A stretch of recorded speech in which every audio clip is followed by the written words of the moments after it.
Period 4. I'm Danielle Van Orden. And I'm Becky from Period 1. Woo! Becky will be joining us today.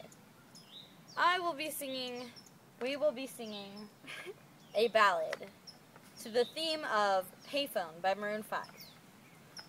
I read the book in a Sunburned country, so this will be about Australia. Becky, are you ready? I am. Okay, here we go. One. I read a book called In a Sunburned Country, written by Bill Bryson. The book starts out with him on a plane flying to Sydney, Australia. He talks about how when you fly from the U.S. to down under, one whole day goes by. So for example, you leave the U.S. on June 3rd, you get to Australia on June 5th. So really you didn't exist for a day, but anyway he gets to Sydney and walks to the Opera House and to the Harbour Bridge, then tries to boogie board and almost gets stung by the most deadliest jellyfish. I read a book called In a Sunburned Country, written by Bill Bryson. He is a very sarcastic and witty man who doesn't care what people think.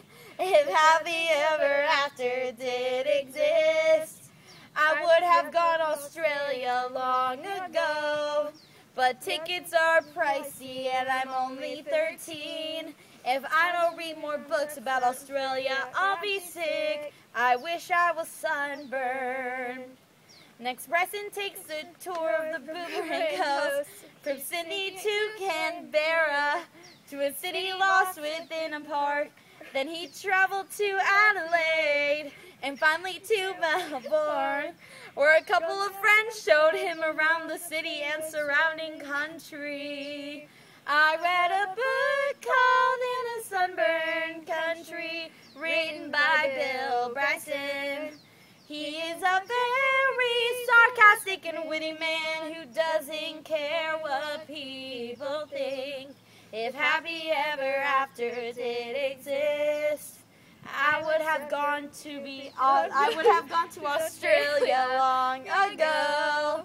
But tickets are pricey and I'm only 13. If I don't read more books about Australia, I'll be sick. I wish I was sunborn. For his third and last trip, Bryson takes along a friend named Alan Sherwin. They go for a swim in the Great Barrier Reef.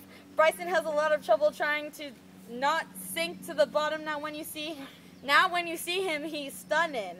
Then they go to Darwin and drive south to Alice Springs. They go see Ayers Rock, also known as Uluru. It's a gigantic rock.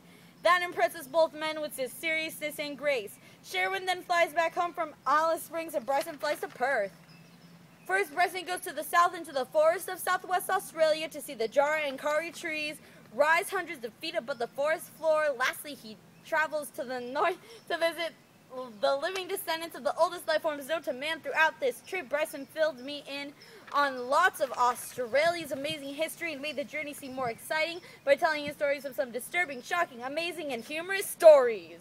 I read a book called In a Sunburned Country, written by Bill Bryson.